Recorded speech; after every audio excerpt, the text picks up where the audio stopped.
সব কিছুর মধ্যে দিয়েও আমাদের মন খারাপটা কিন্তু থেকেই যায়। শোনো তাই, মন খারাপের কথা কাউকে বলতে যেও না।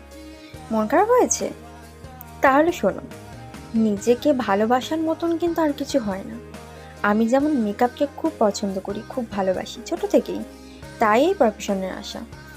আমার যখন খুব মন খারাপ হয়, কিছু ভালো লাগে না, তখন আমি নিজেকে সুন্দর করি, নিজেকে সুন্দর করে তোলার চেষ্টা করি। আমার মনে হয় আর পাঁচটা লোকের সাথে কথা বলার থেকে নিজের ভালো লাগাগুলো, নিজের কাজগুলো করা অনেক বেটার। যেমন ধরো এই মেকআপই, মেকআপ কিন্তু আজকাল অনেকেই জানে। একটা সার্টিফিকেট হাতে পেয়ে যাওয়া মানে আমি সব জেনে গেছি এমনটা কিন্তু নয়। আমি নিজেই এখনো বলি যে আমি এখনো মনে হয় যেন অনেক কিছু জানি না। আসলে ব্যাপারটা হচ্ছে তুমি কাজ করতে করতে নিজে বুঝতে পারবে যে তোমার কোথায় ভুল হচ্ছে আর কোথায় ঠিক হচ্ছে।